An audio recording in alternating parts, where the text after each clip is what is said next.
Hello and welcome to Allied Health Educare. আমি MT Kaushik on behalf of Allied Health Educare তোমাদের সামনে চলে এলাম আরো একটি নতুন ভিডিও নিয়ে এবং একটা নতুন ইন্টারেস্টিং টপিক নিয়ে। তো আজকের আমাদের টপিক হচ্ছে হিমাটোলজি অ্যানালাইজার প্রিন্সিপাল।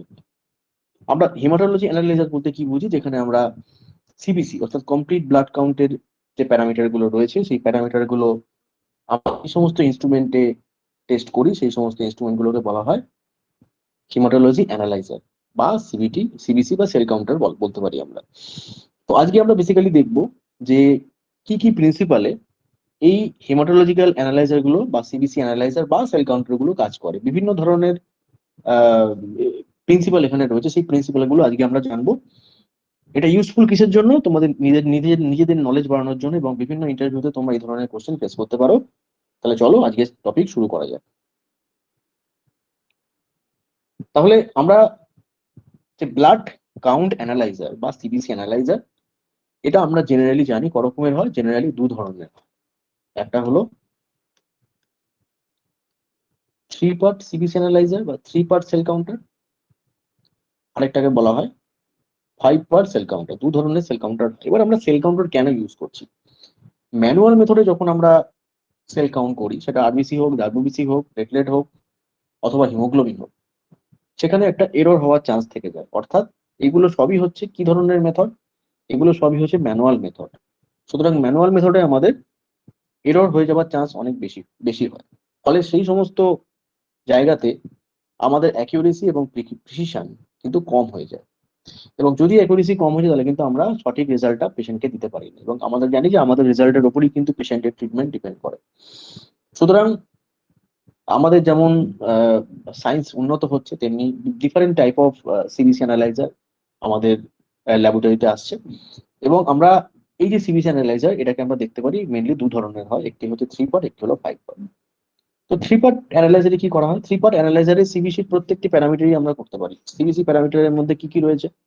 হিমোগ্লোবিন রয়েছে, বিভিন্ন sell count, RBC count, WBC count, platelet count, differential count, এছাড়া আরবিসি ইন্ডিসেস বা প্লেটলেট ইন্ডিসেস গুলো রয়েছে। তো এগুলো আমরা দুটো ইনস্ট্রুমেন্টের মধ্যেই মাধ্যমেই করতে পারি। কিন্তু তফাৎটা কোথায়? একটা এক্সাম্পল দিয়ে দেখা যাক। তফাৎটা হচ্ছে এই জায়গাতেই, সেটা হচ্ছে থ্রি পার্ট। থ্রি পার্ট কেন আমরা বলছি থ্রি পার্ট? এই জন্যই বলছি কারণ এই যে ইনস্ট্রুমেন্ট, এটা তিন ধরনের সেল পপুলেশনকে ডিনোট করে বা তিন ধরনের সেল পপুলেশনকে রেজাল্ট দিতে পারে। আমরা জানি যে দেয়ার আর ফাইভ টাইপস অফ ডাব্লিউবিসি। কিছু গ্র্যানুলার থাকে এবং কিছু অ্যাগ্রানুলার থাকে। গ্র্যানুলার যেগুলো, সেগুলো নিউট্রোফিল, ইওসিনোফিল, বেসোফিল, এবং অ্যাগ্রানুলার যেগুলো, সেগুলো মনোসাইট এবং লিম্ফোসাইট। তো থ্রি পার্ট অ্যানালাইজার কিন্তু ক্যান নট ডিফারেন্সিয়েট। অর্থাৎ এই থ্রি পার্ট অ্যানালাইজার শুধুমাত্র লিম্ফোসাইট,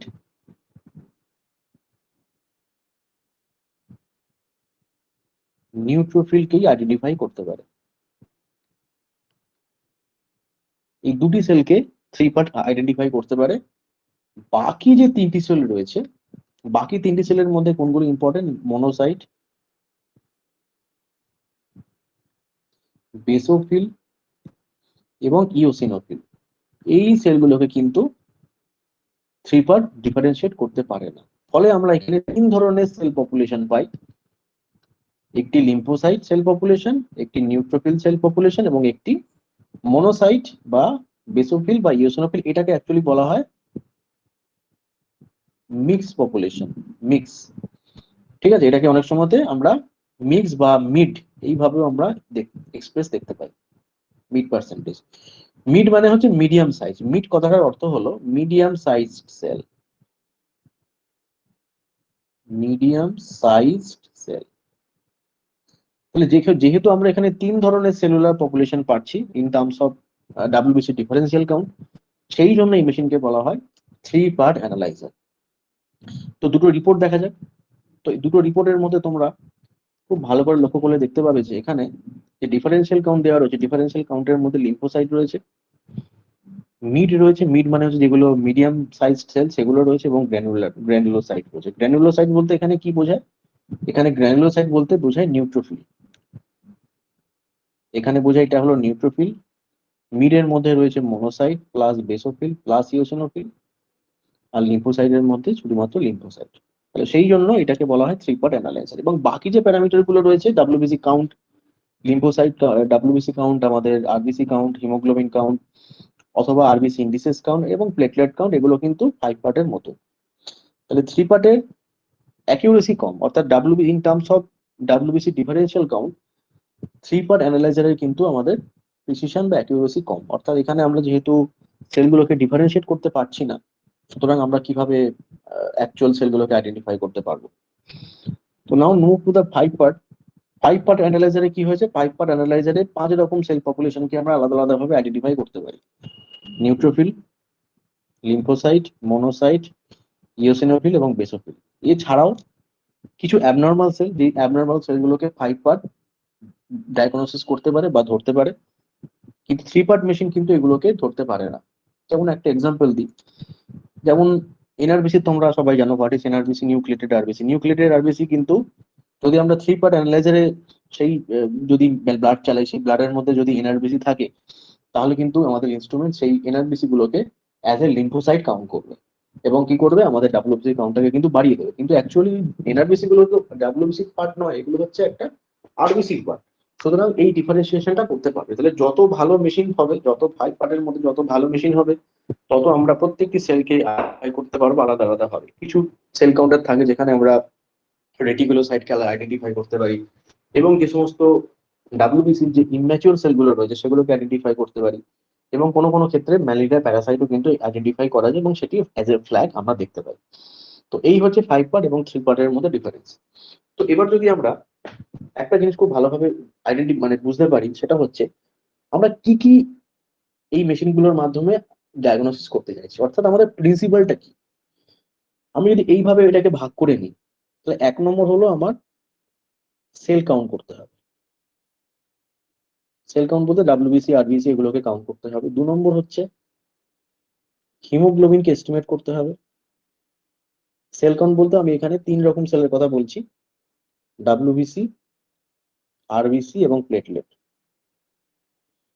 সেকেন্ড হচ্ছে হিমোগ্লোবিন করতে হবে, হিমোগ্লোবিন এস্টিমেট করতে হবে। 3 নম্বর হচ্ছে ডিফারেন্সিয়াল কাউন্ট করতে হবে, এবং 4 নম্বর হচ্ছে আরবিসি ইন্ডিসেস গুলোকে কাউন্ট করতে হবে, আরবিসি ইন্ডিসেস। তাহলে এখানে আমরা দেখতে পাচ্ছি 4 রকমের কাউন্ট আমাদের করতে হবে, 4 ধরনের ক্যালকুলেশন আমাদের করতে হবে: sell count, haemoglobin estimation, differential count এবং আরবিসি ইন্ডিসেস। তো আমরা এবার প্রত্যেকটা জিনিসকে আলাদা আলাদা ভাবে দেখবো। তাহলে প্রথম আমি বলছি সেল কাউন্ট নিয়ে, অর্থাৎ আমরা টোটাল ডাব্লিউবিসি, টোটাল আরবিসি এবং টোটাল প্লেটলেট কিভাবে কাউন্ট করব। তো এখানে যে প্রিন্সিপালের মাধ্যমে কাউন্ট করা হয় সেটাকে বলা হয় ইম্পিডেন্স মেথড। ইম্পিডেন্স কথাটার অর্থ হচ্ছে রেজিস্ট্যান্স। তো জিনিসটা কি, জিনিসটা হচ্ছে আমরা যদি 5 পার্ট বা 3 পার্টকে ওপেন করি বা ডিসম্যান্টেল করে আমরা দেখতে পাবো যে এখানে কিছু চেম্বার থাকে, যেই চেম্বার গুলোতে আরবিসি, হিমোগ্লোবিন অথবা ডাব্লিউবিসি বা প্লেটেড এগুলোর কাউন্টিং হয়। তো এখানে আমরা এরকম ধরনের কিছু চেম্বার দেখতে পাচ্ছি, এগুলোকে বলা হয় কাউন্টিং চেম্বার। এগুলোকে বলা হয় কাউন্টিং চেম্বার। এবার যখনই আমরা ব্লাডটাকে অ্যাসপিরেট করছি, প্রোব কি করছে, ব্লাডটাকে অ্যাসপিরেট করছে, ব্লাডটাকে অ্যাসপিরেট করে কি করছে, বিভিন্ন রকম মেশিনারিজ রয়েছে, বিভিন্ন রকম মেশিনারিজ এর মাধ্যমে এবং বিভিন্ন রকম মোটর, প্রচুর টিউবিংস, প্রচুর পাইপস এই মেশিনের মধ্যে থাকে। সে কি করে, এই ব্লাডের সঙ্গে বা ইডিটিএ হোল ব্লাডের সঙ্গে ডায়ালুয়েনকে মিক্স করে, এবং ডায়ালুয়েন্টে মিক্স করার পরে আরো কিছু কেমিক্যাল থাকে, সেই কেমিক্যাল গুলোর সঙ্গে মিক্স করে। কেমিক্যাল গুলো সঙ্গে মিক্স করার পর এটাকে কোথায় নিয়ে যায় না, কাউন্টিং চেম্বারে নিয়ে যায়। তো এখানে আমি একটা কাউন্টিং চেম্বার সিম্পলিফাইড ভিউতে দেখানোর চেষ্টা করেছি।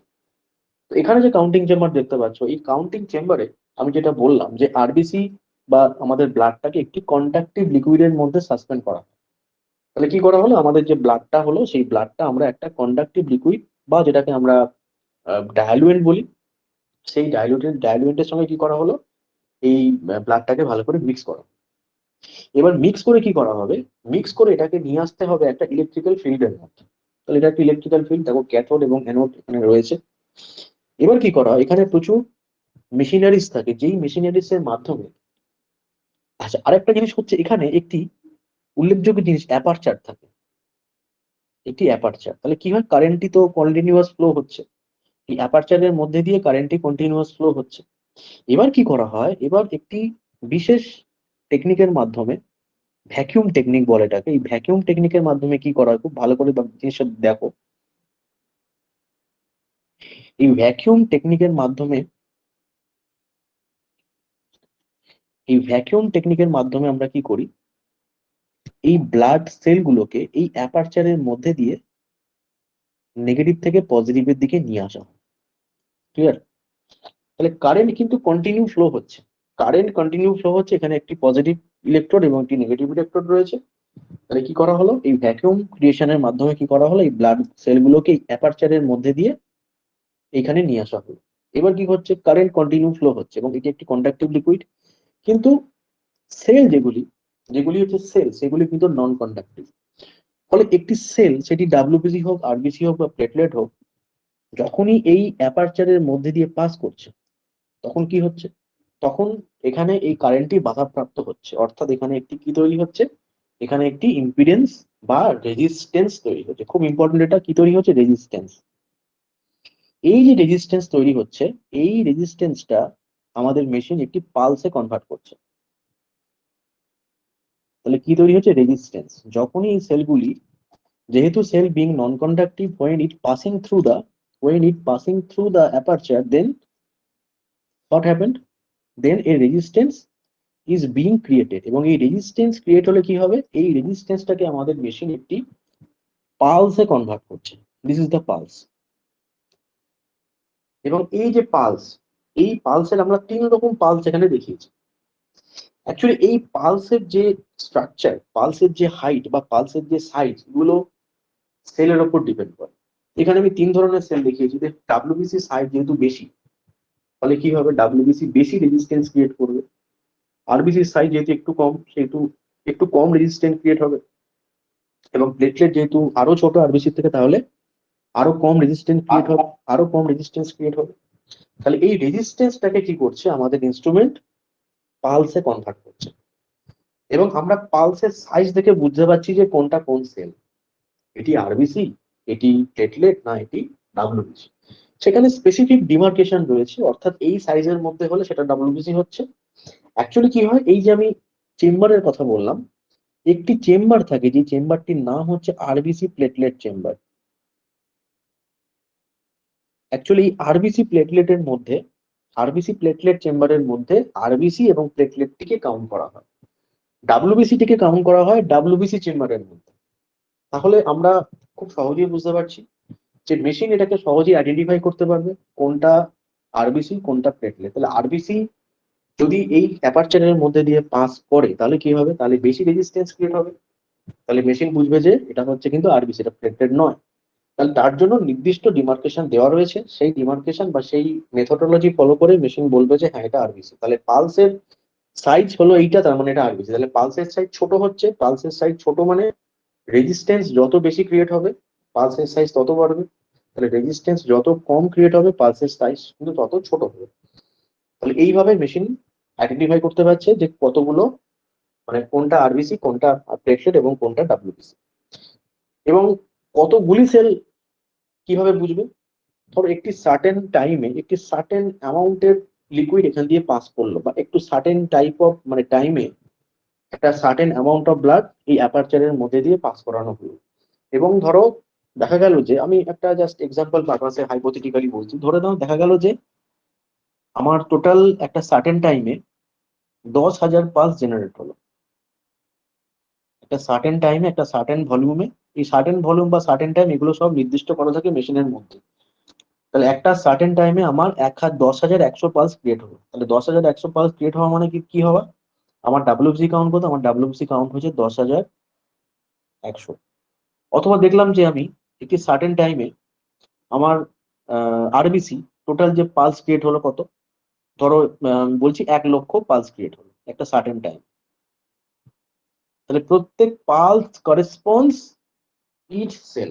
তাহলে একটা পালস মানে হচ্ছে একটি সেল। তাহলে একটি পালস জেনারেট হলো, একটি সেল কাউন্ট হলো। দুটি সেল, দুটি পালস জেনারেট হলো, ফলে দুটি সেল কাউন্ট হলো। তাহলে এইভাবে যতগুলি পালস ততগুলি সেল, এইভাবে আমরা বুঝতে পারি। তাহলে ইম্পিডেন্স মেথড ঠিক এইভাবে কাজ করে। ইম্পিডেন্স মেথডের মাধ্যমে আমরা ডাব্লিউবিসি, আরবিসি এবং প্লেটলেট গুলোকে কাউন্ট করতে পারি। তাহলে এটা হচ্ছে জাস্ট একটা রেজিস্ট্যান্স ক্রিয়েট হচ্ছে, এই রেজিস্ট্যান্সটি আমাদের বলে দিচ্ছে যে কোনটা কোন ধরনের সেল এখানে হতে পারে, এবং সেই পালস কাউন্ট করে মেশিন বলে দিচ্ছে কতগুলি সেল এখানে রয়েছে। এইটা একটা স্কিম্যাটিক ডায়াগ্রাম। তো আমি যেমনটা দেখাচ্ছিলাম তোমাদের, দেখো এই হচ্ছে সেল, এখানে বিভিন্ন রকম ব্লাড সেল রয়েছে, এবং এইটি হচ্ছে আরবিসি প্লেটলেট কাউন্টিং চেম্বার। এবার কি করা হচ্ছে, এই দেখো এই স্মল অ্যাপারচারের মধ্যে দিয়ে কি করা হচ্ছে, এই সেলগুলোকে পাস করানো হচ্ছে। যখনই পাস করানো হচ্ছে তখন কি হচ্ছে, সেলগুলো যখনই এখানে আসে তখন কি হচ্ছে, একটি রেজিস্ট্যান্স ক্রিয়েট হচ্ছে, এবং সেই resistance corresponds two one sell count. এবং এখানে বিভিন্ন ধরনের আমরা যেরকম বললাম যে চেম্বার, কিছু চেম্বার থাকে যেখানে আরবিসি প্লেটলেট কাউন্ট হয়, কিছু চেম্বার থাকে যেখানে ডিফারেন্সিয়াল কাউন্ট হয়, কিছু চেম্বার থাকে যেখানে হিমোগ্লোবিন এস্টিমেশন হয়। তো এইগুলো বিভিন্ন মেশিনের উপর, মানে বিভিন্ন কোম্পানি বা বিভিন্ন ম্যানুফ্যাকচারের উপর ডিপেন্ড করে বিভিন্ন ধরনের সেটআপ আমরা দেখতে পাই। সব মেশিনের সঙ্গে সব সেটআপ কিন্তু আলাদা আলাদা হতে পারে, এক হয় না। তো এখানে একটা জিনিস খুব ভালো করে দেখো, এই ছবিটা একটু ভালো করে দেখো। এখানে আমরা এই অ্যানিমেশনটা কি দেখতে পাচ্ছি, এই অ্যানিমেশনটা দেখতে পাচ্ছি যে একটি সেল এই অ্যাপারচারের মধ্যে দিয়ে পাস হচ্ছে, এবং আমরা এইটাকে দেখতে পাচ্ছি এখানে একটি রেজিস্ট্যান্স ক্রিয়েট হচ্ছে। এখানে একটি কি ক্রিয়েট হচ্ছে, রেজিস্ট্যান্স।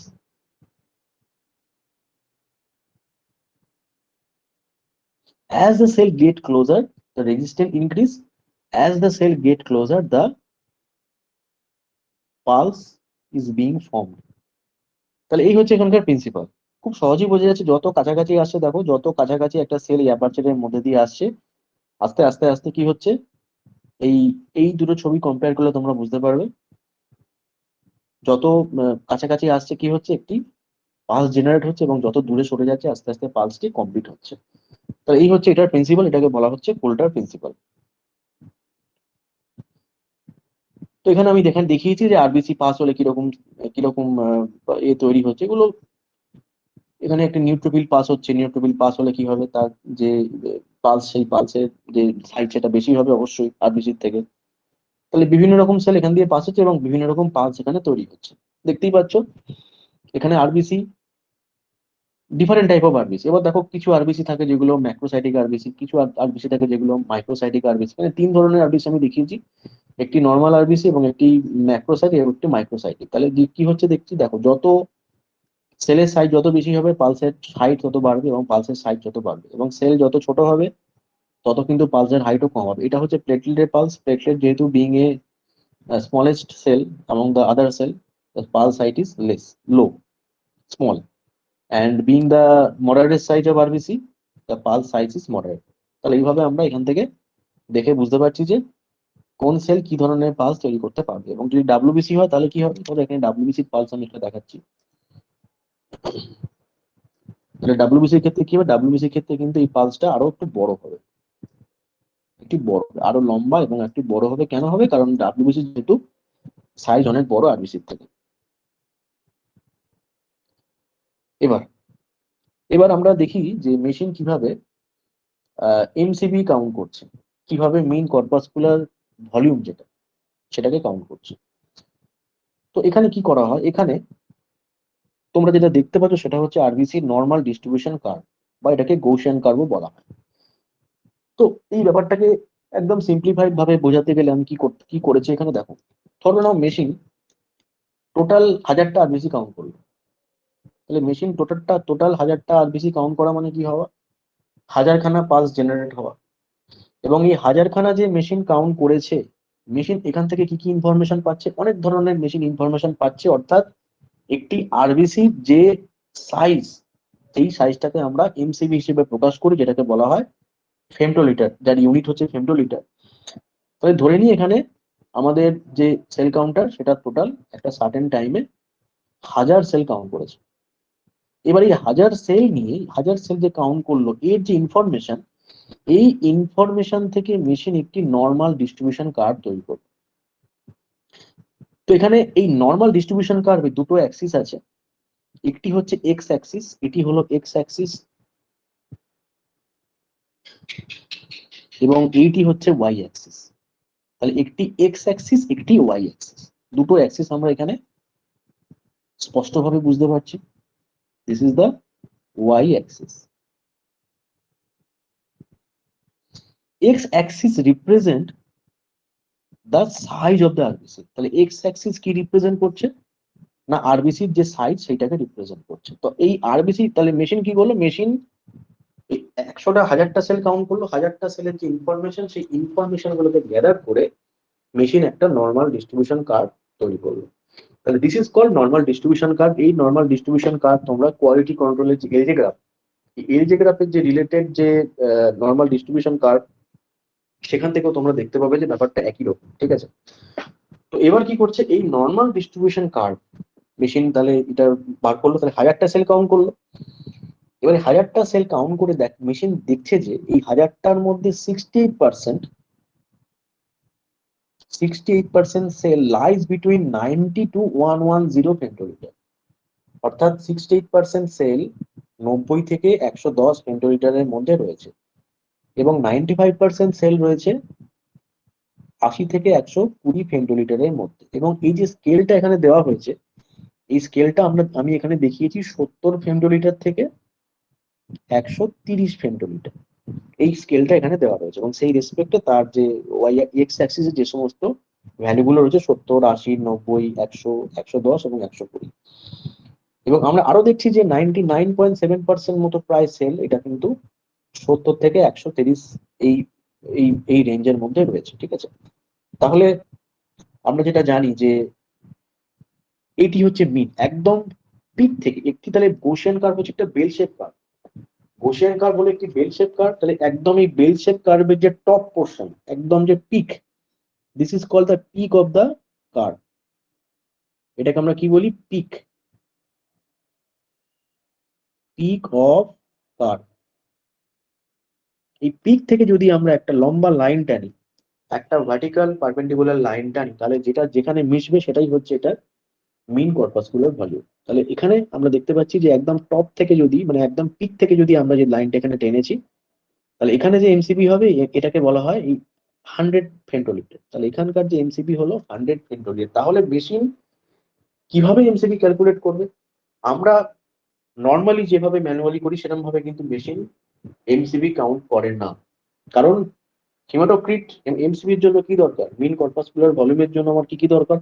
আমরা যদি দেখি যে মিন কর্পাসকুলার ভলিউমের যে নর্মাল যে ম্যানুয়াল ফর্মুলা, এমসিবি মানে হচ্ছে কি, এমসিবি মানে হচ্ছে PCV by RBC count into 10। এটা হচ্ছে এমসিবি বার করার ফর্মুলা। কিন্তু কোশ্চেন হচ্ছে যে আমরা যেমন নর্মাল ভাবে পিসিবি বার করি, অর্থাৎ সেন্ট্রিফিউজ করে উইন্ট্রোপিউবে ব্লাড নিয়ে সেটাকে সেন্ট্রিফিউজ করে আমরা পিসিবি বার করি, আমাদের সেল কাউন্টারে তো সেই সিস্টেম নেই। তাহলে মেশিন এই যে আরবিসি কাউন্ট করছে এই পালস গুলোকে গ্যাদার করে একটি নর্মাল ডিস্ট্রিবিউশন কার্ভ বা গৌসিয়ান কার্ভ তৈরি করছে। সেই গৌসিয়ান কার্ভ থেকে মেশিন তার মিনটা ক্যালকুলেট করছে। অর্থাৎ এই মিন মানে কি, এই মিন মানে হচ্ছে মিন কর্পাসকুলার ভলিউম। মিন কর্পাসকুলার ভলিউম এটা ইন্ডিকেট করে যে একটি আরবিসির যে আরবিসি গুলি রয়েছে তার গড় ভলিউম কত। তাহলে এটা আমরা খুব সহজেই এই গৌসিয়ান কার্ভের মাধ্যমে ডায়াগনোসিস করতে পারছি। এবং আরেকটা জিনিস এখানে বলে রাখি, যেটা আমি বলছিলাম যে আমরা যে 1 SD, 2 SD বা 3 SD যে কনসেপ্ট, সেটা কি দেখতে পারি একটা নর্মাল ডিস্ট্রিবিউশন কার্ভের মধ্যে। দেখো 68% ডেটা কিন্তু এই 68% ডেটা কিন্তু +1 SD থেকে -1 SD এর মধ্যে থাকে। তাহলে 68% ডেটা এটা -1 SD থেকে +1 SD এই রেঞ্জের মধ্যে থাকে, যেমনটা এখানে দেখানো রয়েছে। 95% মানে এই যে 95% পপুলেশন -2 SD থেকে +2 SD এই রেঞ্জের মধ্যে থাকে। তাহলে 995টা সেল মানে 95% সেল কোন রেঞ্জের মধ্যে রয়েছে, -2 SD থেকে +2 SD এর মধ্যে রয়েছে। এবং 99.72% মানে প্রায় পুরোটাই বলতে গেলে পুরো সেলটা এটা কোন রেঞ্জের মধ্যে রয়েছে, -3 SD থেকে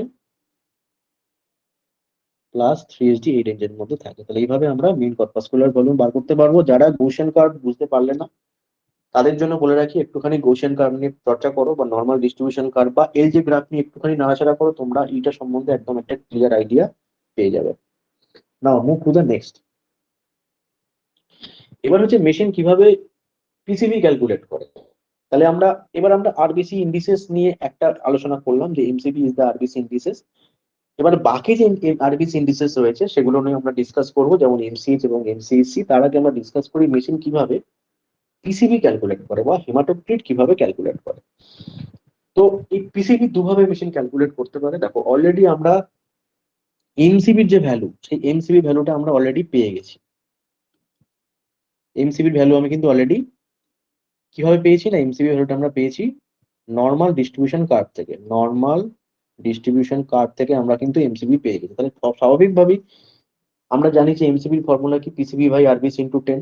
তাহলে সেইটাকে আমরা যদি এরকম ভাবে লিখি, PCV equals to MCV into RBC count divided by 10, তাহলে আমরা এইভাবে পিসিবি পেতে পারি। তাহলে মেশিন এইভাবে, মেশিনের মধ্যে এইভাবে ফর্মেশনটা এইভাবে করা থাকে। অথবা কি করা যেতে পারে, সিসম্যাক্স যে মেশিন, সিসম্যাক্স মেশিন কিন্তু এখানে ডাইরেক্ট পিসিবি ক্যালকুলেট করে। কিভাবে ক্যালকুলেট করে পিসিবি?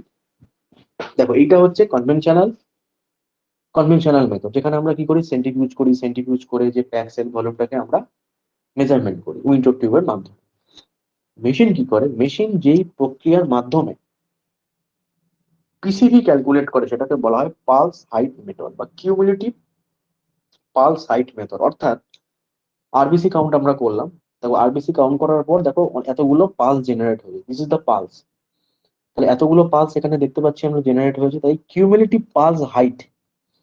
কিউমুলেটিভ পালস হাইট মানে এই যে এইটাকে বলা হয় pulse height, this is called pulse height. এই কিউমুলেটিভ পালস হাইট এইটা মেশিন ক্যালকুলেট করে একটি ফর্মুলা রয়েছে, সেই ফর্মুলার মাধ্যমে মেশিন হিমাটোক্রিট ক্যালকুলেট করতে পারে। এই ফর্মুলাটা এখানে পুরোপুরি দেওয়া রয়েছে। এইটা হচ্ছে সেই ফর্মুলা, যেই ফর্মুলার মধ্যে মেশিন কি বললাম। তাহলে প্রসেসটা কি, প্রসেসটা হচ্ছে পালস হাইট মেথড। এরম ভাবেও মেশিন পিসিবি ডিটারমাইন করতে পারে পালস হাইট,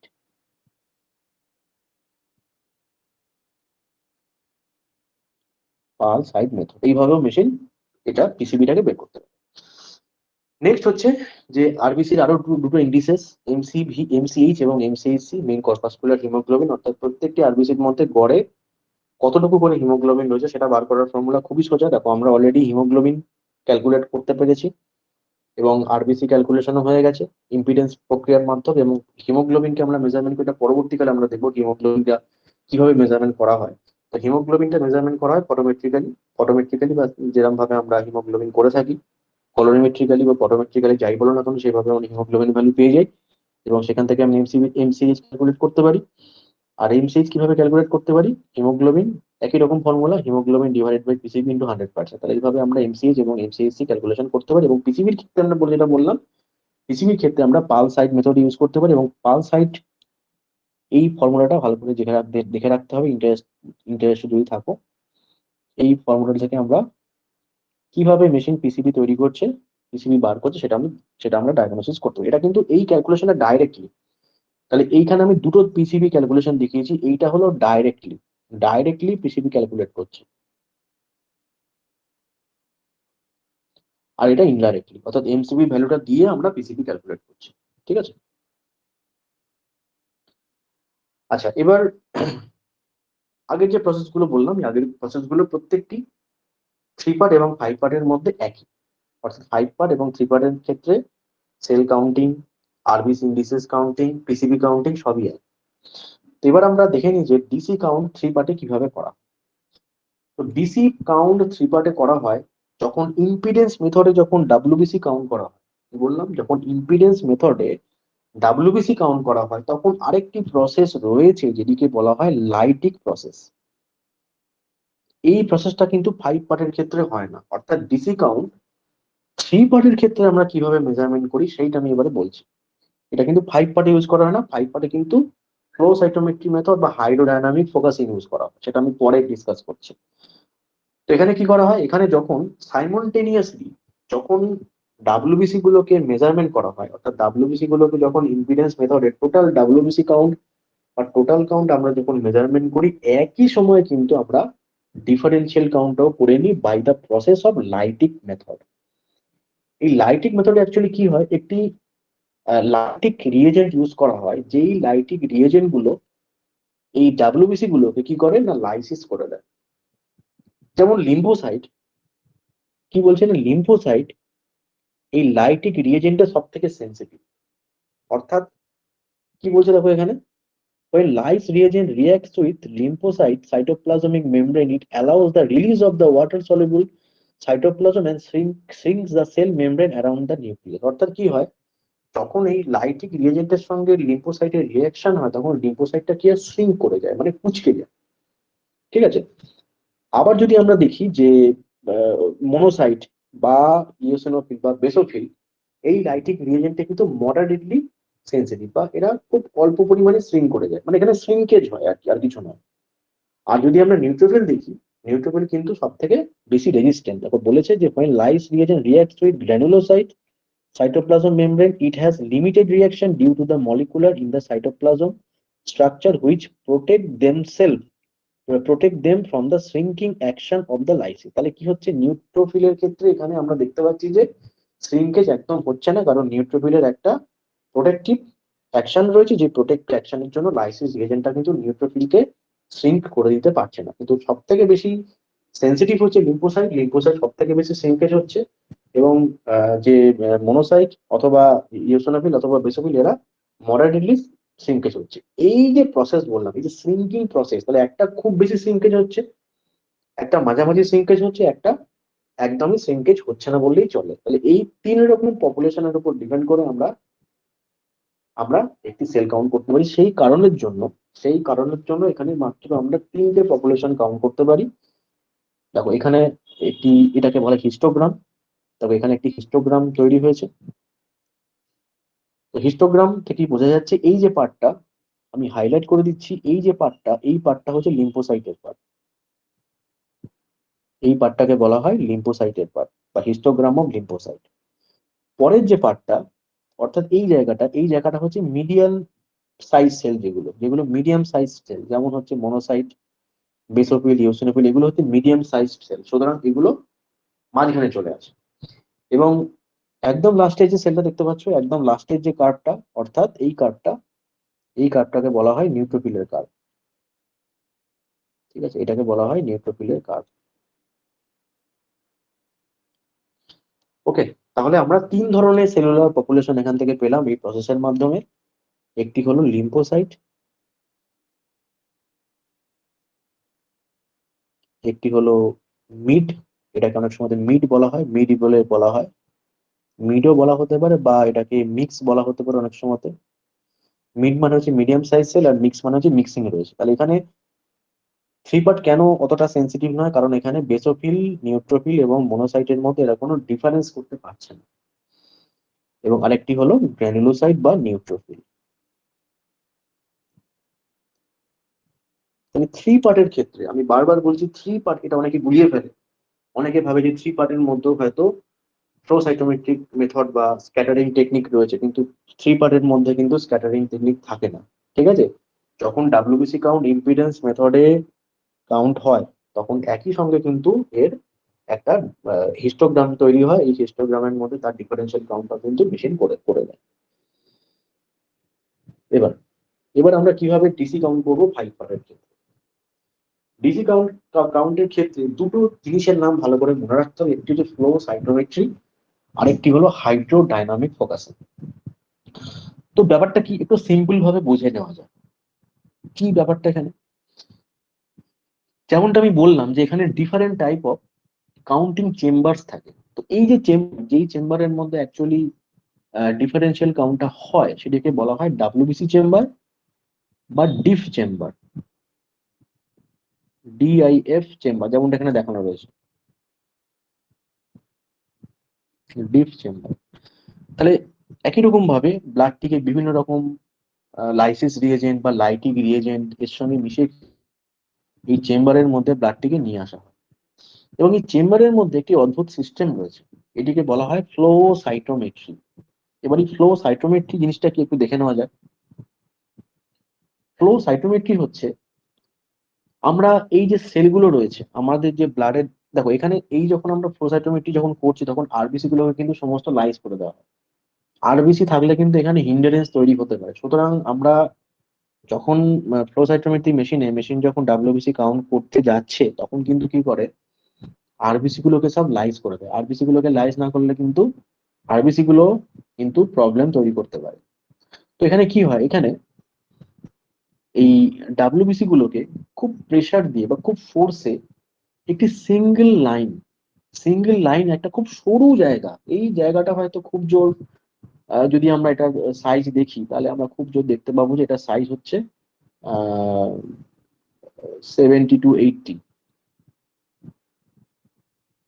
70 to 80 মাইক্রোমিটার, খুব জোর যদি আমরা দেখি। ঠিক আছে, এটা মানে এই যে সিঙ্গেল ফাইল যেখানে নিয়ে নিয়ে যাওয়া হচ্ছে অর্থাৎ হচ্ছে একটা স্মল স্পেস। ঠিক আছে, তো এখানে কি থাকে দেখো, এখানে সিথ ফ্লুইড থাকে।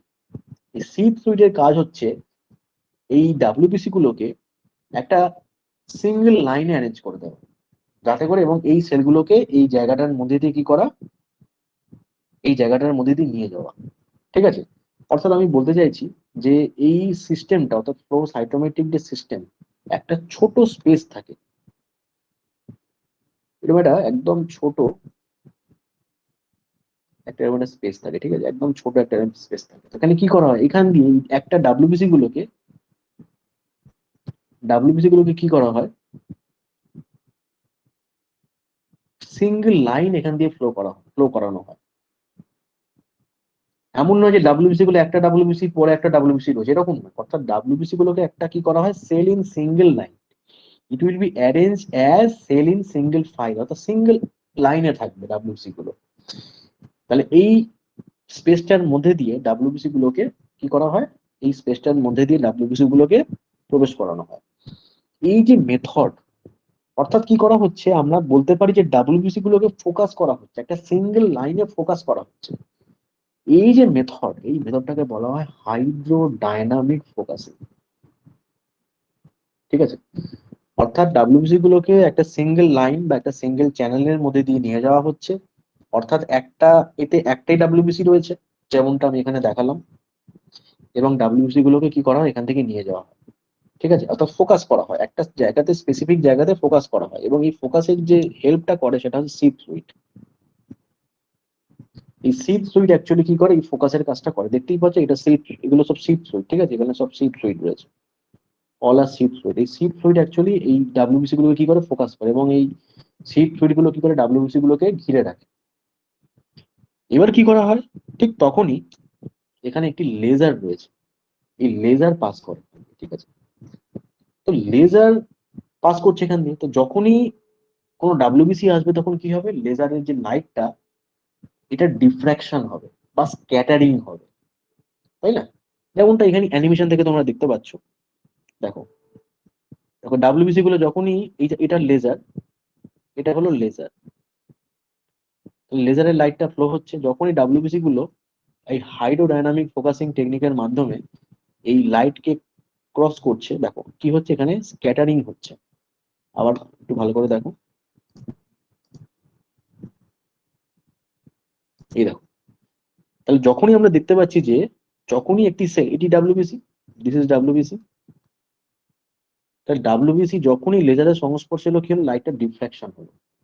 এবং দু রকম ডিফ্রাকশন হলো, একটাকে বলা হয় অ্যাকচুয়ালি স্ক্যাটারিং, এগুলোকে আমরা স্ক্যাটারিংও বলতে পারি।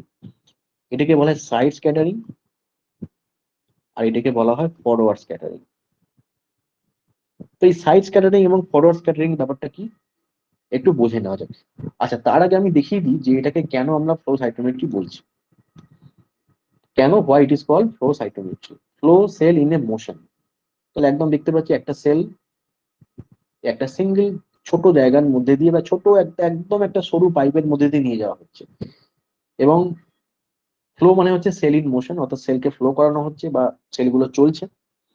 সাইটো মানে হচ্ছে সেল, মেট্রি মানে হচ্ছে মেজার, অর্থাৎ সেল চলন্ত অবস্থাতে, অর্থাৎ সেলগুলো কিন্তু মুভ করছে, মনে রাখতে হবে সেলগুলো কিন্তু মুভ করছে। সেলগুলোকে মুভ করতে করতে লেজারের মাধ্যমে সেলের যে ক্যারেক্টার, অর্থাৎ কি ধরনের সেল, অর্থাৎ সেটা নিউট্রোফিল না সেটা ইওসিনোফিল না সেটা বেসোফিল না মোনোসিল, সেইটাকে মেজারমেন্ট করা হচ্ছে। তাহলে measuring property of a cell while fluid in stream, measuring property of cell while in a fluid stream, ঠিক আছে। আচ্ছা, এবার দেখে নেওয়া যাক এই যে লেজারটা যখন এই সেলের গায়ে পড়ছে তখন এখানে আমরা ধরো একটা লেজার, তবে এখানে একটা লেজার রয়েছে, let's suppose this is laser. এবার দেখো লেজারটা যখনই কোন একটা সেলের মধ্যে পড়লো তখন এই লাইটটা স্ক্যাটার হলো। এখানে আমি দু রকম স্ক্যাটারের কথা বলি, একটিকে বলা হয় ফরওয়ার্ড স্ক্যাটার আর একটিকে বলা হয় সাইড স্ক্যাটার। ফরওয়ার্ড স্ক্যাটার কোনটা? যেই স্ক্যাটারটি একদম লো অ্যাঙ্গেলে হচ্ছে, একদম লো অ্যাঙ্গেলে যে স্ক্যাটারটি হচ্ছে সেটিকে বলা হয় ফরওয়ার্ড স্ক্যাটার। যেমন এইটা, এইটা এটা হচ্ছে একদম লো অ্যাঙ্গেলে হচ্ছে, কোনো অ্যাঙ্গেল হয়তো 5 ডিগ্রি 10 ডিগ্রি, এটাকে বলা হয় ফরওয়ার্ড স্ক্যাটার। আর এই যে আলোগুলো দেখছো, এই যে স্ক্যাটারিং গুলো দেখছো অর্থাৎ ব্লু কালার বা যেটা ব্ল্যাক কালার দিয়ে দেখানো রয়েছে, এগুলো কি হচ্ছে? এগুলো কিন্তু ডিফ্রাকশনটা সাইডে হচ্ছে, সামনে না হয় সাইডে হচ্ছে, এটাকে বলা হয় সাইড স্ক্যাটার। অর্থাৎ এই স্ক্যাটারিংটা হচ্ছে সাইডে এবং এই স্ক্যাটারিংটা হচ্ছে ফরওয়ার্ডে। তাহলে এখান থেকে আমরা দু ধরনের স্ক্যাটারিং এফেক্ট পাচ্ছি, একটা হচ্ছে ফরওয়ার্ড স্ক্যাটারিং আর একটা হচ্ছে সাইড স্ক্যাটারিং। এই স্ক্যাটারিং যে রিফ্লেকশন গুলো বা রিফ্লেক্টেড লেজার বিম গুলো, এগুলো কিছু type of special type of photodiode রয়েছে, সেই ফটোডায়োড গুলো অ্যানালাইসিস করছে এবং ফটোডায়োড গুলো অ্যানালাইসিস করে আমাদের সেলুলার ইন্টারনাল যে স্ট্রাকচার সেটা সম্বন্ধে আমাদের একটা আইডিয়া দিচ্ছে। ব্যাপারটা কিরকম দেখো, যত বেশি সেলুলার কমপ্লেক্সিটি থাকবে একটা সেলের মধ্যে, যত বেশি গ্র্যানিউলস, যত বেশি নিউক্লিয়াসের লোবিউলস থাকবে, তত কি হবে? তত সাইড স্ক্যাটার বেশি হবে, ঠিক আছে। একটি সেলের সাইজ যত বেশি হবে সেই সেলটির ফরওয়ার্ড স্ক্যাটার তত বেশি হবে। যেমন এখানে বলছে in the low angle, the low angle signal, অর্থাৎ যখন স্ক্যাটার 1 to 5 ডিগ্রি হচ্ছে, it represent the volume of the information. মানে ফরওয়ার্ড স্ক্যাটার এবং সাইড স্ক্যাটারের মধ্যে ফরওয়ার্ড স্ক্যাটার যেটা, ফরওয়ার্ড স্ক্যাটারের মাধ্যমে আমরা সেলের ভলিউমটাকে বুঝতে পারছি। It represent the volume of the sell.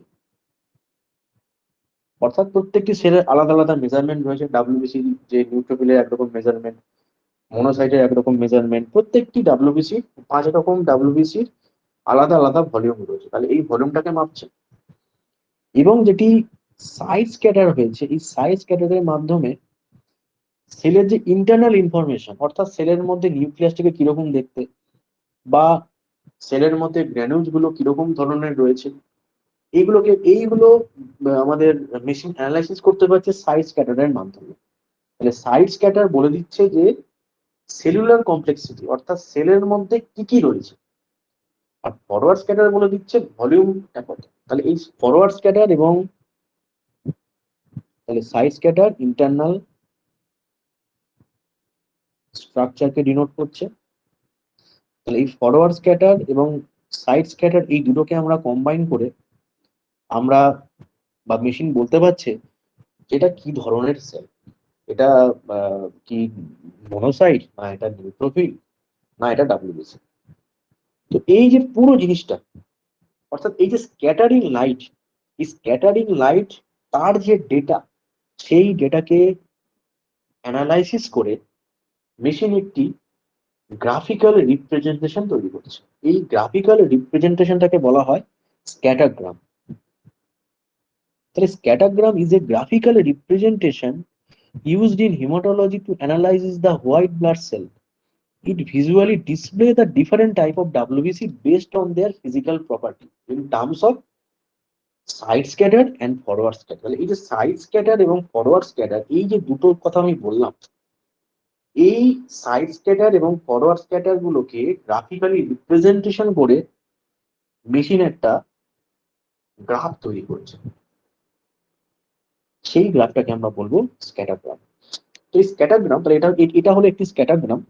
আমি তার সঙ্গে সঙ্গে মেশিনের যে কিরকম রেজাল্ট হচ্ছে সেটা আমি দেখিয়ে দেবো। তাহলে এখানে এক্স অ্যাক্সিসে কে রয়েছে? এক্স অ্যাক্সিসে রয়েছে সাইড স্ক্যাটার, অর্থাৎ যে স্ক্যাটার গুলো কত ডিগ্রি অ্যাঙ্গেলে হচ্ছে, না 90 ডিগ্রি অ্যাঙ্গেলে হচ্ছে, সেটাকে বলা হয় side scatter. Side scatter actually হয় 90 বা তার বেশি অ্যাঙ্গেলে হয়, এটাকে বলা হয় স্ক্যাটার। আর ওয়াই অ্যাক্সিসে কে রয়েছে? ওয়াই অ্যাক্সিসে রয়েছে ফরওয়ার্ড স্ক্যাটার। এবার একটা খুব জিনিস ভালো করে দেখো, স্ক্যাটারগ্রাম বুঝতে পেলে দেখো,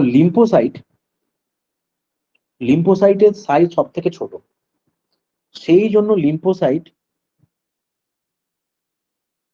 সব থেকে নিচের দিকে অবস্থান করছে, একদম নিচের দিকে রয়েছে। এবং লিম্ফোসাইটের মধ্যে কোনো গ্র্যানিউলস নেই, শুধু একটা বড় নিউক্লিয়াস রয়েছে। সেই কারণের জন্য আমরা যদি এক্স অ্যাক্সিস ফলো করি, এক্স অ্যাক্সিসের একদম বাঁদিকে রয়েছে। ঠিক আছে, তার মানে যত সেলুলার কমপ্লেক্সিটি বেশি হবে, সেই সেলটা তত এক্স অ্যাক্সিসের ডান দিকে থাকবে। তাহলে এটা হলো লিম্ফোসাইট। এবার দেখো, আমরা যদি মনোসাইট নিয়ে দেখি, দেখো মনোসাইটের সাইজ একটু বেশি। তাহলে মনোসাইটের সাইজ যেহেতু একটু বেশি, ফলে কি হয়েছে, অর্থাৎ মনোসাইট থেকে কি হচ্ছে না, ফরওয়ার্ড স্ক্যাটার বেশি হবে। অর্থাৎ যেই সেল যত বেশি বড়, তার থেকে ফরওয়ার্ড স্ক্যাটার বেশি হবে। সেই কারণের জন্য মনোসাইট লিম্ফোসাইটের একটু উপরের দিকে রয়েছে। ক্লিয়ার হলো ব্যাপারটা? তাহলে মনোসাইট লিম্ফোসাইটের একটু উপরের দিকে রয়েছে। কেন উপরের দিকে রয়েছে? কারণ মনোসাইটের যে ভলিউম, সেটা কিন্তু লিম্ফোসাইটের থেকে বেশি, সেই জন্য মনোসাইট একটু উপরের দিকে রয়েছে। আচ্ছা, এবার যদি আমরা দেখি যে নিউট্রোফিল প্লাস বেসোফিল, এটা হচ্ছে নিউট্রোফিল প্লাস বেসোফিল। নিউট্রোফিল এবং বেসোফিল দেখো, এদের মধ্যে যে যেহেতু এখানে প্রচুর গ্র্যানিউলস রয়েছে, সেহেতু কি হয়েছে, সেহেতু এটা এর দিকে সরে গেছে। এবং এর সাইজ যেহেতু ছোট, মনোসাইটের থেকে ছোট, দেখো মনোসাইট নিচে রয়েছে। নিউট্রোফিল এবং বেসোফিলের সাইজ হচ্ছে মনোসাইটের ছোট, সেজন্য দেখো মনোসাইটের নিচে নিচে অবস্থান করছে। ওকে। এবং লাস্ট হচ্ছে ইওসিনোফিল। ইওসিনোফিলের মধ্যে প্রচুর বড় বড় গ্র্যানিউলস থাকছে, সেজন্য এখান থেকে কি হচ্ছে, সাইজ স্ক্যাটার অতিরিক্ত পরিমাণে হচ্ছে। অর্থাৎ যত বেশি কমপ্লেক্সিটি, যত বেশি স্ট্রাকচারাল ভ্যারিয়েশন রয়েছে, তত বেশি সাইজ স্ক্যাটার হচ্ছে। ফলে কি হচ্ছে, ইওসিনোফিল কিন্তু একদম এক্স অ্যাক্সিসের একদম ডান দিকে চলে গেছে। এবং যেহেতু ইওসিনোফিলের সাইজ অন্যান্য সেলগুলো থেকে ছোট, সেই জন্য কি হচ্ছে, এ কিন্তু ওয়াই অ্যাক্সিসের একদম নিচের দিকে অবস্থান করছে। তাই এটাকে বলে স্ক্যাটারগ্রাম। তো তেমনি একটা রিপোর্ট যদি আমরা দেখি, একটা 5 পার্ট রিপোর্ট যদি আমরা দেখি, এই রিপোর্ট থেকে আমরা বুঝতে পারবো, দেখো নিউট্রোফিলের পোর্শন কোনটা বলেছিল, তো এটা নিউট্রোফিল, লালটা হচ্ছে নিউট্রোফিলকে রিপ্রেজেন্ট করছে। তাহলে এইটা হলো আমাদের নিউট্রোফিল। ভালো করে দেখো, তাহলে এইটা হলো রেড কালার দিয়ে দেখিয়েছি, এটা হলো নিউট্রোফিল। This is neutrophil. এবার লিম্ফোসাইট, দেখো লিম্ফোসাইট আমি কি বললাম, যেহেতু লিম্ফোসাইটের যেটু সাইট ছোট, ঠিক দেখো নিউট্রোফিলের নিচে রয়েছে। দেখো এইটা হলো লিম্ফোসাইট, দিস ইজ লিম্ফোসাইট। কেন নিউট্রোফিলের নিচে রয়েছে? কারণ সাইজ তো ছোট। এবং কেন বাঁদিকে রয়েছে? কারণ লিম্ফোসাইটের মধ্যে যে ইন্টারনাল কমপ্লেক্সিটি, সেটা অনেক কম, একটাই মাত্র নিউক্লিয়াস রয়েছে, কোনো গ্র্যানিউলস নেই। আচ্ছা, এবার মনোসাইট, ব্লুটা দেখো, এই যে মনোসাইট যদি দেখি, মনোসাইট দেখো লিম্ফোসাইটের উপরে রয়েছে এবং নিউট্রোফিলের একটু উপরে রয়েছে, কারণ মনোসাইটের সাইজ কিন্তু অন্যান্য সেলগুলোর থেকে বেশি। এবং গ্রিনটা দেখো একদম ডান দিকে ইওসিনোফিলের গ্রাফটা রয়েছে, কারণ ইওসিনোফিলের গ্র্যানুলার কমপ্লেক্সিটি রয়েছে এবং সেই জন্য ইওসিনোফিল একদম ডান দিকে অবস্থান করছে। তাহলে এইভাবে স্ক্যাটারগ্রাম থেকে আমরা একটা ক্লিয়ার আইডিয়া পেতে পারি যে কি ধরনের এখানে সেলুলার কম্পোনেন্ট রয়েছে।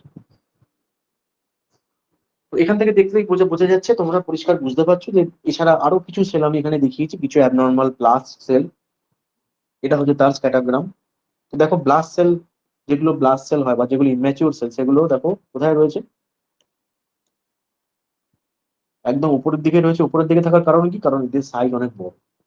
এদের সাইজ যেহেতু অনেক বড়, সেহেতু এরা উপর দিকে থাকবে। আটাইমিকাল লিম্ফোসাইট দেখো, এদের সাইজ অনেক বড়। তো যেগুলো বিগ সাইজ, সেগুলো উপরের দিকে থাকবে বিগ সাইজ। এবং যেহেতু এই সমস্ত ব্লাস্ট সেল বা লিম্ফোব্লাস্ট, এগুলো যেহেতু ইন্টারনাল কমপ্লেক্সিটি কম as compare to mature cell, সেহেতু দেখো এরা কিন্তু এক্স অ্যাক্সিসের, ওয়াই অ্যাক্সিস, এই এক্স অ্যাক্সিসের একদম ডান দিকে কিন্তু নেই।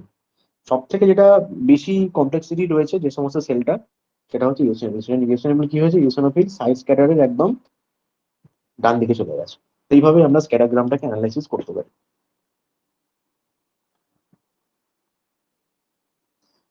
আচ্ছা, তাহলে আমরা দেখলাম যে ডিফারেন্সিয়াল কাউন্ট একটা মেশিন কিভাবে করছে। তো এবার এই ডিফারেন্সিয়াল কাউন্টের মেশিন এবার কিভাবে করবে, একটু একটা জিনিস আমি বলতে ভুলে গেছি। সেটা হচ্ছে পার্সেন্টেজ বার করতে হবে। পার্সেন্টেজ আমরা কিভাবে বার করবো, হাউ টু ক্যালকুলেট পার্সেন্টেজ, দেখো।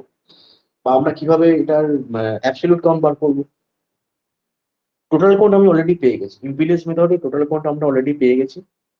আর flow cytometric method with the help of hydrodynamic focus, এখান থেকে আমরা কতগুলো নিউট্রোফিলকে কাউন্ট করা হয়েছে বা কতগুলো ডাব্লিউসি কে কাউন্ট করা হয়েছে সেখান থেকে আমরা এগুলো পেয়ে গেলাম। ফলে এবার কি করতে হবে, এখান থেকে আমাদের যে ক্যালিব্রেশন ফ্যাক্টর রয়েছে, ক্যালিব্রেশন ফ্যাক্টরের সঙ্গে গুণ করলেই আমরা কিন্তু আসল ভ্যালুটা, অরিজিনাল ভ্যালুটা পেয়ে যেতে পারি। নাও এবার কিভাবে আমরা আরডিডব্লিউ ক্যালকুলেশন করছি, মেশিন কিভাবে আরডিডব্লিউ ক্যালকুলেশন করছে। আরডিডব্লিউ মানে কি? আরডিডব্লিউ মানে হচ্ছে অ্যানাইসোসাইটোসিসকে কিভাবে আমরা ডিটারমাইন করবো। অ্যানাইসোসাইটোসিস মানে variation in size of RBC, variation in sizes of RBC. অর্থাৎ একটা আরবিসি দেখতেই পাচ্ছ, ছবি থেকে পরিষ্কার বোঝা যাচ্ছে এটি একটি আয়রন ডেফিসিয়েন্সি অ্যানিমিয়া। এটি হলো একটি আয়রন ডেফিসিয়েন্সি অ্যানিমিয়ার পিকচার। এখানে আমরা দেখতে পাচ্ছি যে আরবিসি গুলোর, প্রত্যেকটি আরবিসি গুলোর মধ্যে যে ভ্যারিয়েশন, সেই ভ্যারিয়েশন কিন্তু অনেক বেশি ভ্যারিয়েশন এখানে রয়েছে। এই ভ্যারিয়েশনটাকে বলা হয় অ্যানাইসোসাইটোসিস। তাহলে আয়রন ডেফিসিয়েন্সি অ্যানিমিয়ার ক্ষেত্রে আমরা কি জানি? অ্যানাইসোসাইটোসিস বেশি হয়। তাহলে এই অ্যানাইসোসাইটোসিস অর্থাৎ variation in sizes in RBC, এটাকে আমরা বলি আরডিডব্লিউ বা red cell distribution with. Red cell distribution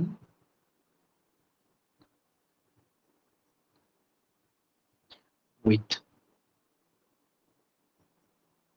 তাহলে red cell distribution will denote the degree of anisocytosis. Red cell distribution with or RDW denotes the degree of anisocytosis in a blood. তো এই RDW calculation করতে গেলে আমি যেমন বলেছিলাম যে MCV calculation করার সময় আমরা কি ইউজ করেছিলাম? Red cell distribution curve.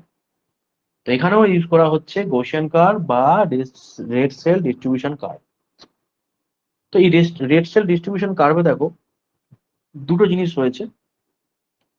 এটি হলো এক্স অ্যাক্সিস, আমি একটু আগে বলেছিলাম এটি হলো এক্স অ্যাক্সিস, এবং এটি হলো ওয়াই অ্যাক্সিস। দুটি অ্যাক্সিস এখানে রয়েছে। এবার এই যে ওয়াই অ্যাক্সিস, এই ওয়াই অ্যাক্সিস এর মধ্যে দুটি পয়েন্ট রয়েছে। একটি হলো 100%, আরেকটি হলো 20%।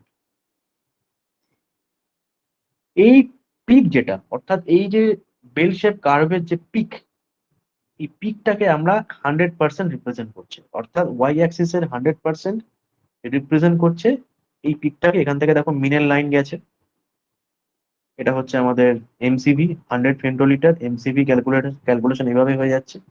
এইবার এইবার যদি আমরা 20%টাকে দেখি, অর্থাৎ এই 20% পোর্শন, অর্থাৎ এই জায়গাটা খুব ভালো করে দেখো।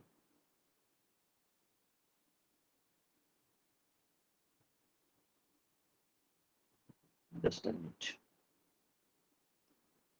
অর্থাৎ এই জায়গাটা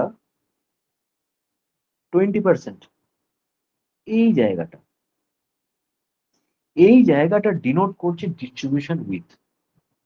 এই জায়গাটা ডিনোট করছে কি না? ডিস্ট্রিবিউশন উইথ বা রেড সেল ডিস্ট্রিবিউশন উইথ। এই রেড সেল ডিস্ট্রিবিউশন উইথ এটাকে আমরা বলি আরডিডব্লিউ স্ট্যান্ডার্ড ডেভিয়েশন। দুরকম তোমরা সিবিসি রিপোর্টে দু ধরনের প্যারামিটার পাবে। আমি একটু সিবিসি রিপোর্টে দেখাই, তাহলে তোমাদের বুঝতে সুবিধা হবে। তো আমরা যদি একটি সিবিসি রিপোর্ট দেখি, দেখো দু ধরনের প্যারামিটার এখানে থাকে।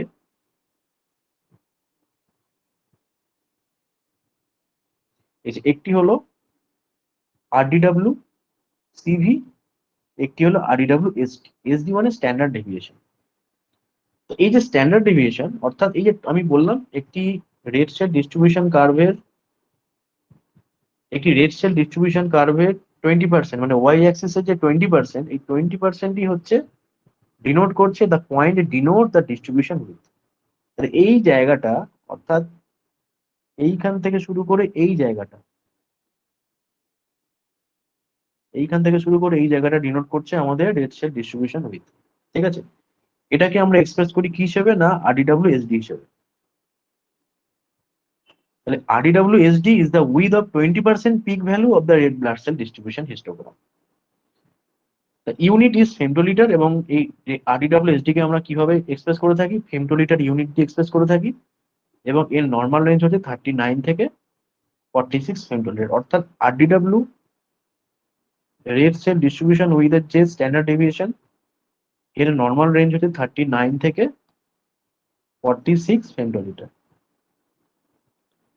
এবার আমাদের বার করতে হবে সেকেন্ড, সেটা হচ্ছে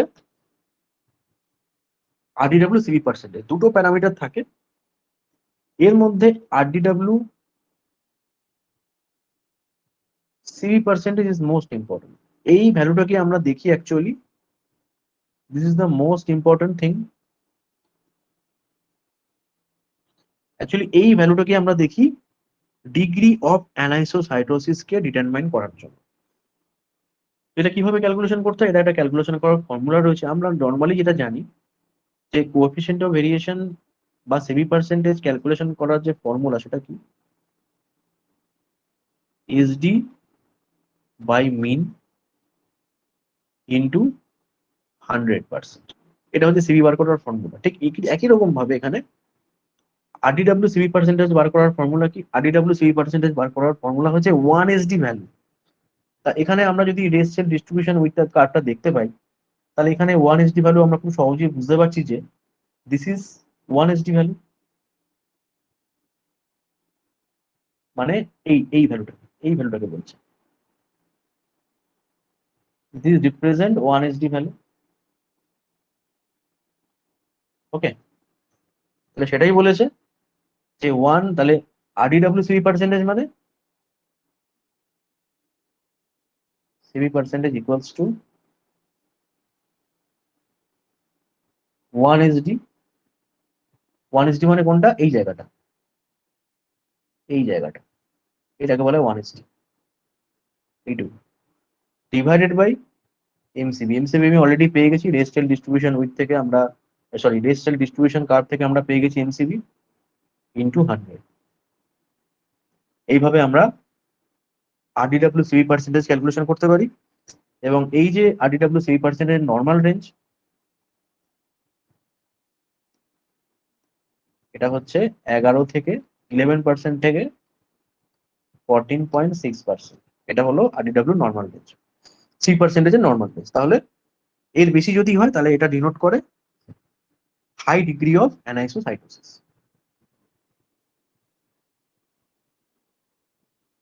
আচ্ছা, এবার আমি যেটা বলবো সেটা হচ্ছে হিস্টোগ্রাম। তো আমরা ইতিমধ্যেই ডাব্লিউবিসি হিস্টোগ্রাম নিয়ে দেখলাম, যেটা that is generated by three part full auto analyser. তো এবার আমরা দেখি যে হিস্টোগ্রাম, হিস্টোগ্রাম কি, হিস্টোগ্রাম হচ্ছে অ্যাকচুয়ালি ওই রেড সেল ডিস্ট্রিবিউশন কার্ভ। এই রেড সেল ডিস্ট্রিবিউশন কার্ভ হচ্ছে অ্যাকচুয়ালি আরবিসি হিস্টোগ্রাম। তো এখানে দুটো জিনিস থাকে, এটাকে বলা হয় কার্ভ। বেল থেকে কার্ভটা কিরকম, একটা বেল শেপ কার্ভ, ঠিক আছে, এটাকে বলা হয় বেল শেপ কার্ভ। এবং এখানে দেখো এটাকে বলে ডিসক্রিমিনেটর। ডিসক্রিমিনেটর মানে একটা স্কেল, এটা হলো লোয়ার ডিসক্রিমিনেটর, এটা হলো আপার ডিসক্রিমিনেটর, আপার ডিসক্রিমিনেটর এবং লোয়ার ডিসক্রিমিনেটর, এবং এটা হচ্ছে একটা স্কেল। অর্থাৎ এই 30 থেকে 250-র মধ্যে যে সমস্ত সেলগুলো রয়েছে সেই সেলগুলো হচ্ছে কি সেল না, আরবিসি সেল। তাহলে দেখো ম্যাক্সিমাম আরবিসির যে সাইজ সেটা হচ্ছে কিন্তু 60 থেকে 125-এর মধ্যে, ঠিক আছে। আচ্ছা, এবার যদি আমরা ডাব্লিউবিসির যে ইয়ে দেখি, দেখো এটা ডাব্লিউবিসি হিস্টোগ্রাম, এটা হলো ডাব্লিউবিসি হিস্টোগ্রাম 3 পার্টের ক্ষেত্রে। এই হিস্টোগ্রামটা হচ্ছে 3 পার্ট। 5 পার্টের ডাব্লিউবিসি হিস্টোগ্রাম একটু আলাদা হয়। তো দেখো এখানে আমি যেমন বললাম যে লিম্ফোসাইটের ভ্যালু সব থেকে বেশি বলে এর কার্ভটা অনেকটা উঁচু বা লম্বা, এবং এর সাইজ যেহেতু সব থেকে ছোট সেই জন্য একদম বাঁদিকে রয়েছে। তারপর বলেছিলাম মিক্সের মধ্যে মনোসাইট, ইওসিনোফিল এবং বেসোফিল থাকে। এদের সাইজ, এদেরকে বলে মিডিয়াম সাইজ সেল। এবং একদম ডান দিকে রয়েছে আমার নিউট্রোফিল, একদম ডান দিকে কি রয়েছে, নিউট্রোফিল। এটা হচ্ছে ডাব্লিউবিসি হিস্টোগ্রাম। তো এবার একটু আরবিসি, এবার প্লেটলেট হিস্টোগ্রাম যদি দেখি আমরা, এটা হচ্ছে প্লেটলেট হিস্টোগ্রাম। দেখো প্লেটলেট হিস্টোগ্রাম অর্থাৎ 2 ফেমটোলিটার থেকে 25 ফেমটোলিটার পর্যন্ত যে সেলগুলো থাকবে সেই সেলগুলোকে আমরা প্লেটলেট হিসেবে মেশিন গণ্য করবো। অর্থাৎ এখানে না যখন মেশিন ইম্পিডেন্স মেথডে কাউন্ট করে তখন এখানে অ্যাকচুয়ালি ডিসক্রিমিনেটর থাকে, ডিসক্রিমিনেটর। এই ডিসক্রিমিনেটর গুলো হচ্ছে একটা হাইপোথেটিক্যাল স্কেল, যেই স্কেলগুলোর এগেনস্টে মেশিন বুঝতে পারে যে কোন সেলটাকে কোন স্কেলের মধ্যে ফেলতে হবে। যদি সেলটা 50 ফেমটোলিটার হয় তাহলে সেটাকে কোথায় ফেলবে?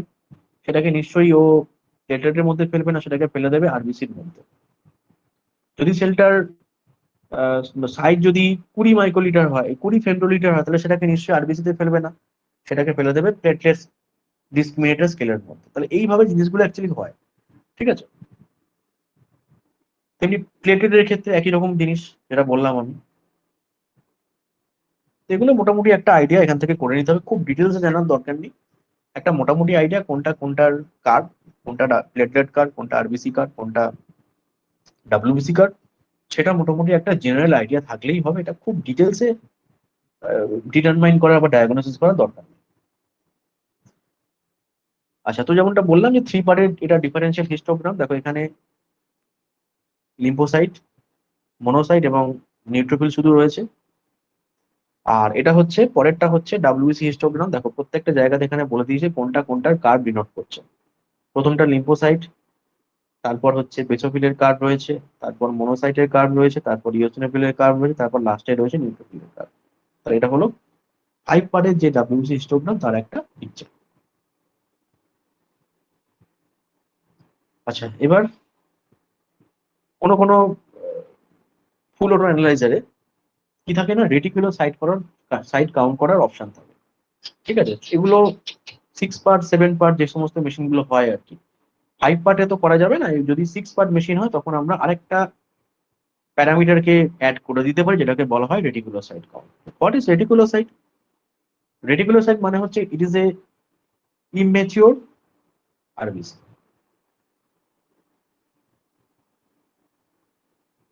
এটা হলো ইমেচিওর আরবিসি। এখন আমরা জানি যে ইম্পিডেন্স মেথডে আরবিসি কাউন্ট করি আমরা। এখন এই ইমেচিওর আরবিসি আর ম্যাচিওর আরবিসির মধ্যে তফাৎটা কোথায়? যদি আমরা আরবিসি কে সুপ্রাভাইটাল স্টেন বা ব্রিলিয়ান্ট ফিজাল ব্লু দিয়ে স্টেন করি, আমরা কি দেখবো না যেগুলো ম্যাচিওর আরবিসি সেগুলোর মধ্যে কিন্তু কোনো ব্লু কালারের ডট বা কোনো রেটিকুলার ডট কিন্তু দেখা যাচ্ছে না, অর্থাৎ কোনো ব্লু কালারের ডট স্ট্রাকচার দেখতে পাবো না। কিন্তু যেগুলো রেটিকুলোসাইট সেগুলোর মধ্যে কি থাকে না, রাইবোজোমাল আরএনএ থাকে। ফলে সেগুলোকে কিরকম দেখতে লাগে? সেই সেলগুলোর মধ্যে এরকম ব্লু কালারের ডট ডট স্ট্রাকচার দেখা যায়। এটা হচ্ছে এগুলোকে বলা হয় রাইবোজোমাল আরএনএ। তাহলে আমরা খুব সহজেই ব্রিলিয়ান্ট ফিউজাল ব্লু করে স্লাইডে দেখে আমরা আইডেন্টিফাই করতে পারি। কিন্তু মেশিনের ক্ষেত্রে আমরা এটাকে কিভাবে আইডেন্টিফাই করবো? দেখো মেশিনের ক্ষেত্রে প্রথমে কি করতে হয়, একটি রিএজেন্ট থাকে মেশিনে।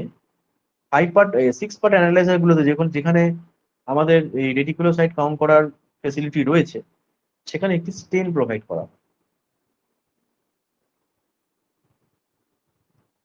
সেই স্টেনটির নাম কি? সেই স্টেনটির নাম হলো নিউ মিথিলিন ব্লু। কি নাম বললাম? New methylene blue. New methylene. তাহলে প্রথমে নিউ মিথিলিন ব্লু দিয়ে যখনই আমরা আরবিসি গুলোকে স্টেন করে নেবো, তখন কি হবে? আরবিসির মধ্যে যে রাইবোজোমাল পার্ট গুলো, সেইগুলো আমরা ব্লু কালারে দেখতে পাবো। মানে ব্লু কালার মানে সেগুলোকে ব্লু কালার হয়ে যাবে আর কিছু না, সেগুলো ব্লু কালার এখানে হয়ে যাবে। এবার কি বলছে?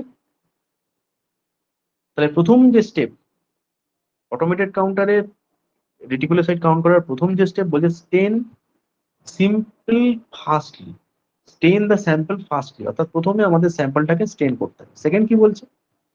সেকেন্ড বলছে illuminate the polarise light, the stent dotted or net substance will strengthen the scatter light on a wide angle direction. ব্যাপারটা কিরকম? ব্যাপারটা বলছে যদি নর্মাল আরবিসির মধ্যে কোনো পোলারাইজ লাইট ফেলা হয়, তাহলে দেখো এখানেও আমরা দেখতে পাচ্ছি যে যেটা 10 ডিগ্রি বা 0 ডিগ্রিতে যে স্ক্যাটার হচ্ছে সেটাকে বলে ফরওয়ার্ড স্ক্যাটার। তো ম্যাচিওর আরবিসির ক্ষেত্রে যদি পোলারাইজ লাইট আরবিসির উপরে ফেলা হয়, তাহলে কিন্তু সেইভাবে কোনো ওয়াইড অ্যাঙ্গেলে স্ক্যাটার হচ্ছে না, অর্থাৎ 90 ডিগ্রি অ্যাঙ্গেলে কিন্তু সেই অর্থে স্ক্যাটারিংটা হচ্ছে না, যদি আমরা এটাকে ম্যাচিওর আরবিসি দেখি। কিন্তু যদি এটা রেটিকুলোসাইট হয়, যদি পোলারাইজ লাইটটা ধরো আমি আরবিসির মধ্যে ফেললাম, তাহলে কি বলছে, স্ক্যাটারিংটা ততটা ওয়াইড অ্যাঙ্গেলে হবে না, অর্থাৎ 90 ডিগ্রিতে এই স্ক্যাটারিংটা ততটা বেশি হবে না। কিন্তু যদি রেটিকুলোসাইটের উপর আমরা লেজারটা ফেলি বা এই পোলারাইজিং লাইটটা যদি ফেলা হয়, পোলারাইজ লাইট যদি ফেলা হয়, তাহলে কি হবে, তাহলে illuminated with polarized light and 90 degree reticulocyte have different light scattering characteristics. অর্থাৎ এখানে হবে কি, it will strengthen the scatter light on the wide angle direction. অর্থাৎ দেখো এখানে প্রথম কেসে আমরা দেখতে পাচ্ছিলাম যে 90 ডিগ্রি অ্যাঙ্গেলে সেইভাবে কোনো স্ক্যাটার হচ্ছে না, কিন্তু যখনই সেটা রেটিকুলোসাইট হলো তখন কি হলো, যেহেতু রেটিকুলোসাইটের মধ্যে ইন্টারনাল রাইবোজোমাল আরএনএ রিমন্যান্টস রয়ে গেছে, ফলে কি হবে, সাইড স্ক্যাটার বেশি হবে। এবং এটা তখনই হবে যখনই আমরা এটাকে স্টেন করতে পারবো বাই নিউ মিথিলিন ব্লু, না হলে কিন্তু হবে না। কারণ এখানে আমাকে বলেই দেওয়া আছে যে পোলারাইজ লাইটের কথাটা বলা রয়েছে, we have to use polarise light. এই পোলারাইজ লাইট যখনই এই সেলগুলোর মধ্যে পড়বে তখন কি হবে, তখন অ্যাকচুয়ালি কি হবে, অ্যাকচুয়ালি এই যে সেলের মধ্যে যে সমস্ত আরএনএ রিমন্যান্টস গুলো রয়েছে, সেই আরএনএ রিমন্যান্টস গুলো কি হবে, ওয়াইড অ্যাঙ্গেল, এই যে বলছে wide angle, it will strengthen scattered light on wide angle direction. এই কথাটা এখানে খুব ইম্পর্টেন্ট, যেটা আমি এখানে দেখতে পাচ্ছি। এবং একই রকম ভাবে এখানে বিভিন্ন ধরনের ডিটেক্টর, ফটো ডিটেক্টর রয়েছে, সেই ফটো ডিটেক্টর আলটিমেটলি বলে দেবে যে কতগুলো রেটিকুলোসাইট আমাদের একটা গিভেন ভলিউমে রয়েছে। এবং এটা হচ্ছে স্ক্যাটারগ্রাম।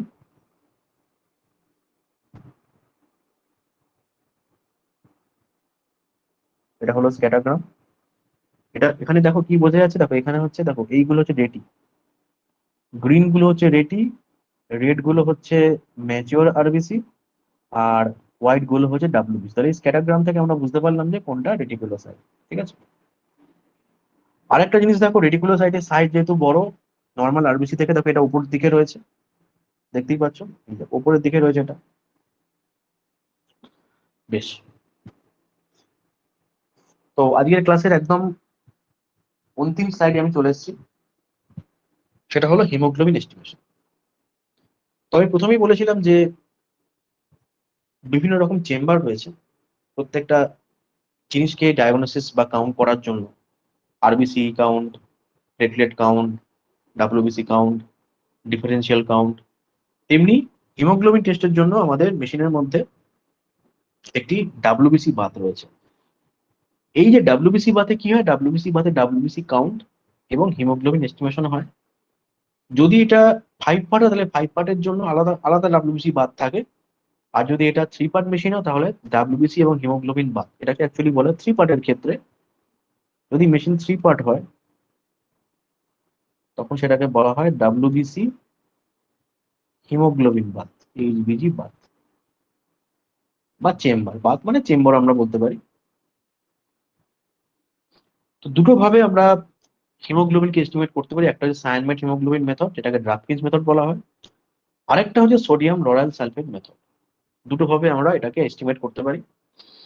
তো এখন যে সমস্ত ইনস্ট্রুমেন্ট গুলো ইউজ করা হচ্ছে, 5 পার্ট 7 পার্ট যাই বলো না কেন, সেখানে কিন্তু এখন non cyanmetic haemoglobin, non cyanmet method haemoglobin use করা হচ্ছে। মানে এখানে এখন ইউজ করা হচ্ছে সোডিয়াম লরেল সালফেট। তো সোডিয়াম লরেল সালফেটের যে প্রিন্সিপালটা সেখানে বলা রয়েছে, কিভাবে sodium lauryl sulphate act as a surfactant এবং এটা আয়রনের সঙ্গে রিয়াকশন করে, সেটা সমস্ত বলা রয়েছে এখানে। এবং ফলে কি হয়, এবং ফলে কালার চেঞ্জ হয়ে যায়। অর্থাৎ আমরা এখানে কলোরিমেট্রিক্যালি বা স্পেকট্রোফটোমেট্রিক্যালি আমরা হিমোগ্লোবিনকে মাপতে পারি। তো এখানে একটি ল্যাম্প থাকে, মানে এটা বিয়ার্স ল, ল্যাম্বার্টস ল যে, বা কলোরিমেট্রিক যে মেজারমেন্টের যে ইনস্ট্রুমেন্ট ডিজাইন, সেই একই রকম।